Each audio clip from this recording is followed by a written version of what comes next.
Hey, everybody. We are back with Live at 5 at SFC Defined.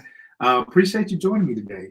I am so grateful for that. I really am. Thank you, thank you, thank you. There's a lot you could be doing, but you're here, and I am grateful. Thank you for those of you that will watch later on. And let's get into it. Let me give you a couple of quick announcements. Next week is our holiday party.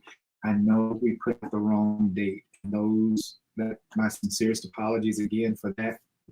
So next Saturday at Visions Event Center, 102 West 3rd Street in Winston-Salem. That's where we'll be from 1 to 5. Next Saturday, we have vendors, we have live music, we have food, and just a good fellowship. We're going to have just my way of saying thank you to those of you who have supported down through the year, number one. And number two, I want to find out what it is that you guys would like to see us do in 2023. I am certain that 2023 is going to be an epic year. It's going to be a phenomenal year. So come out and be a part. Don't forget, you guys have almost missed it, but it was a $100 Visa gift card. Help you finish up that Christmas shopping for the first 50 that signed up. So we've got people coming from all around, and I am super excited about it. For some, the shift in the time messed them up and they were not able to be here, but we're just going to trust and believe that those that were meant to be a part of it will be a part of it, and nothing will keep you from going. So this month we have dedicated our time to talking about the art of receiving. And based off of some of our conversations that we've had last week and what we'll have today, is that a lot of us, I'm a giver, and I'll start with me. I am definitely a giver by nature. I'm a giver, and for a long time, it was hard for me to receive something from somebody else. And I'll tell you why. One is I have a super independent mindset, number one. And number two is I never felt like I wanted to be indebted to anyone for anything. It was hard for me to receive. So I picked up this book, and I wanted to have it on the show today, and I couldn't put my hand on it, but I'll find it and I'll have it next week. But it was talking about how you have to learn how to be able to receive, because the art of receiving goes along with the art of giving. And there is a circuit, a cycle that is formed as a result of that. You don't have anything to give if you don't learn how to receive. And so that is something that has been a challenge of mine, to learn how to be a receiver, because I'm a giver. It's really bad, because for a long time, just receiving somebody paying for dinner or receiving somebody giving me a gift, it literally, it was so uncomfortable for me. It literally was uncomfortable that I just would say, no, I'm good, don't worry about it, I got it, let me take care of you, that kind of stuff. But I had to learn how to shift my mindset about receiving and understand that if I don't receive from the person or persons that's giving to me, then I cut off their ability to maintain their cycle of giving and receiving, while at the same time cutting off mine. I told you, I tried the best way that I thought that I could explain it was last week, and how when you have that circuit of energy going and you turn on a light in a room, when you turn the light switch on, it connects that light with the electricity that's flowing through the walls. And as soon as you turn it off, there is a breach in that circuit. Well, when you're not able to receive, it is like you turning the light switch off, and it is simply a breach in the circuit of giving and receiving. There are folk who don't have any problem receiving. And this is on the opposite end of the spectrum. There are folk that don't have a problem receiving, but they have a problem with giving. So they work hand in hand. I don't have anything to give if I don't learn how to receive. And the more I give, the more I receive. And it is that current that takes place that have you in a perpetual state of having. There is no lack of anything in this world. Literally, there is no lack of anything. And this is not just about money. This is about love. This is about kindness. It's about generosity. It's about compassion. It's about grace. It's about all of that. And once you learn how to give it, you have to also learn simultaneously how to receive it. And once you learn how to receive it, that cycle goes. And you think about sowing seeds, whether it's sowing seeds of money, sowing seeds of kindness, sowing seeds of love. When you put it in the ground, you expect for it to come up and you reap the harvest. That is the earth giving you what you have given it. You've given it a seed and it gives you back the harvest. The exact same concept with everything. You don't have to put anything in the ground per se. All you got to do is put it in the atmosphere, and you sow that seed of kindness that you're giving. Then kindness in one way, shape, or form comes back to you, and you receive kindness. And then that's what causes that flow. Give me your thoughts today about that. Give me your thoughts and tell me what you're thinking. As it relates to the art of receiving. How difficult is it for you to be on the receiving end of gifts, of kindness, of love, of money, or whatever the case may be? How difficult is it for you to receive that? Especially if you're a giver. Now, if you're a receiver, you don't have any problem. This show ain't even for you. This whole month probably isn't for you. But if you are a giver, then I am sure you are like me when it comes to people doing stuff.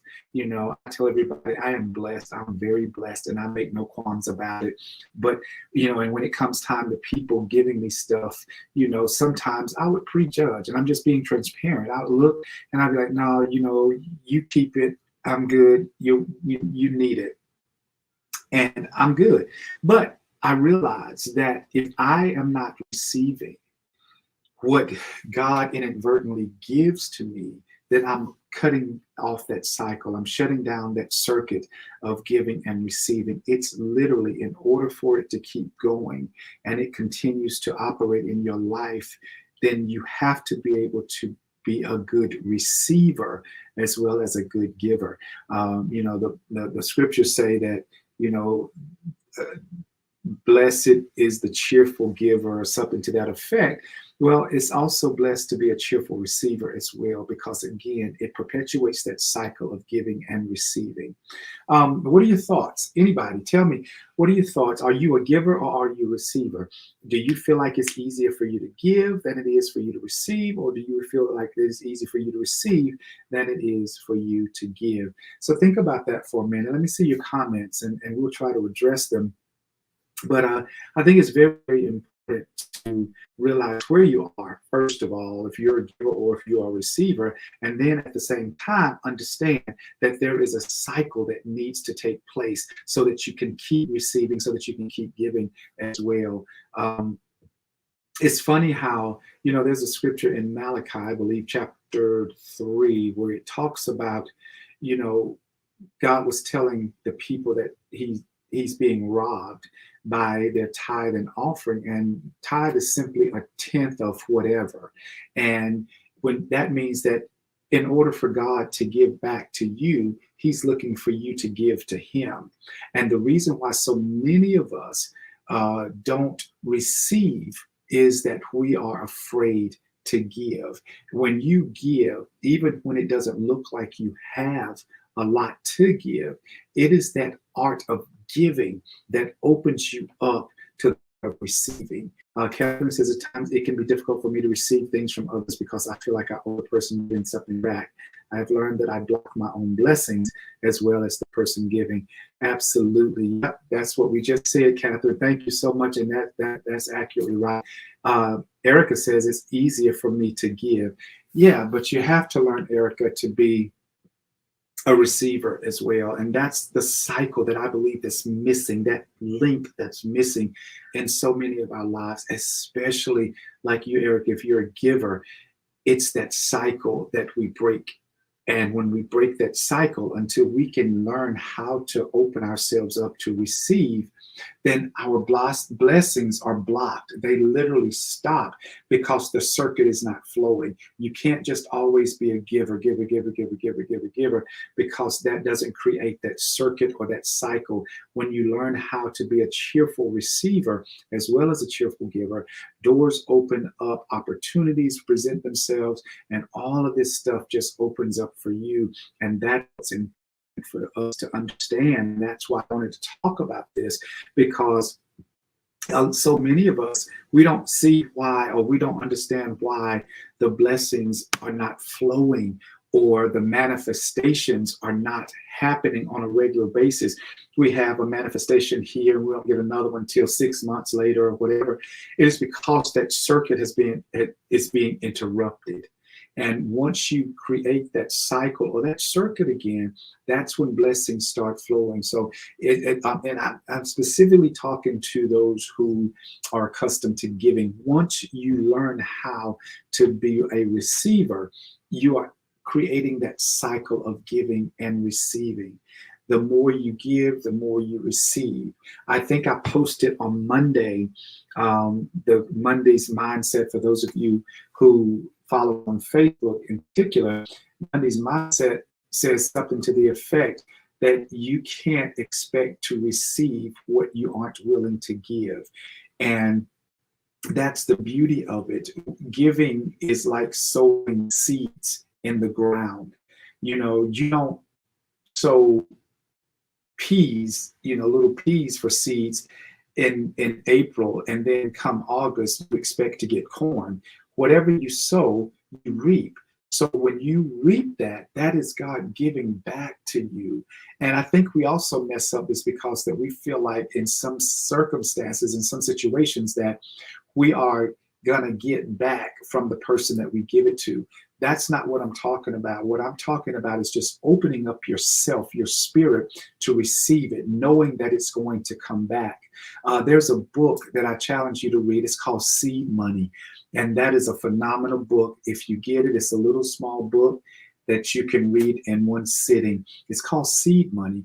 And it helps you create that cycle of giving and receiving. But understand, it's not just for the money. It's not just about money. It is about everything. When you sow kindness, kindness comes back. When you sow love, love comes back.